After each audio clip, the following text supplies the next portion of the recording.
سلام و به کارستان خوش اومدین. همه اونایی که تا حالا کار کردن و در محیط کاری حضور داشتن حتما از تأثیر مدیریت خوب یا مدیریت بد کاملا آگاهی دارن.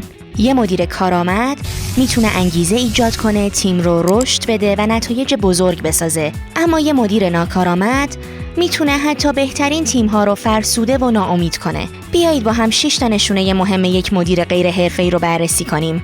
یه مدیر ناکارآمد تصمیم‌های مهم رو نه بر اساس داده‌ها و تحلیل‌ها، بلکه بر اساس حس لحظه‌ای و فشارهای بیرونی میگیره. این تصمیم‌های شتاب زده باعث سردرگمی و آشفتگی اعضای سازمان میشه. مدیری که به جای استدلال و گفتگو دست به دامن تهدید و ارعاب میشه تا تصمیمش رو پیش ببره، عملاً نشون میده ابزار حرفه‌ای برای رهبری نداره.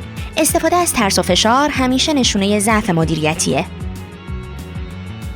یه مدیر ناکارآمد نمیتونه خواسته‌هاش رو واضح، محترمانه و دقیق منتقل کنه. نتیجه‌ش هم میشه برداشت‌های اشتباه، دوباره کاری و بی‌نظمی. این مدل مدیرا معمولاً دستور میدن، گفتگو نمی‌کنن. این جور مدیرای غیر حرفه‌ای با توهین، تحقیر و کوچک شماری کارکنان سعی می‌کنن ضعف خودشون رو بپوشونن. چنین رفتاری نه تنها غیر اخلاقیه، بلکه فرهنگ سازمان رو تخریب و انگیزه کارکنان رو نابود می‌کنه.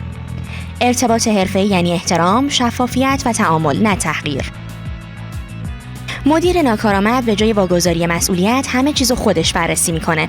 بالا سر تک تک کارمندا می ایسته و تو هر کاری ورود میکنه. این رفتار نشون دهنده عدم اعتماد، کنترلگری و ناتوانی در مدیریت واقعیه. این مدل مدیرایی که بالای سر نیرو وای میسن و ریز به ریز کارو کنترل میکنن، با رفتار افراطیشون خلاقیت و استقلال عمل تیم رو از بین میبرن.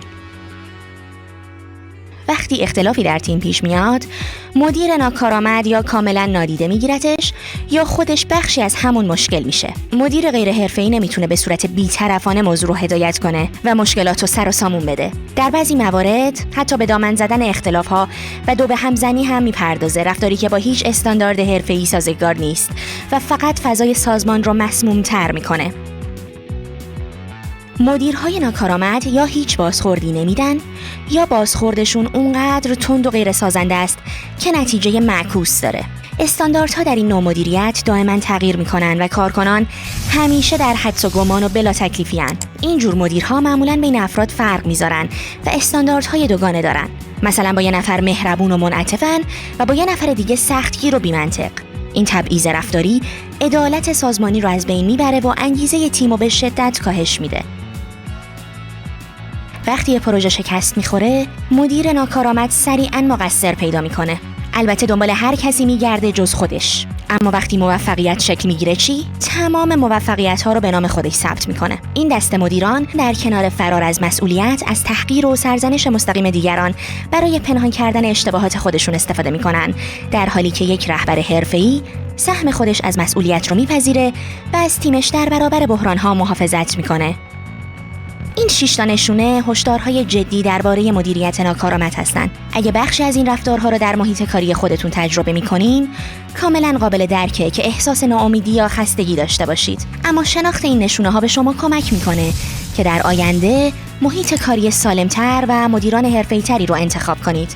ممنونم که تا آخر این اپیزود با من همراه بودید.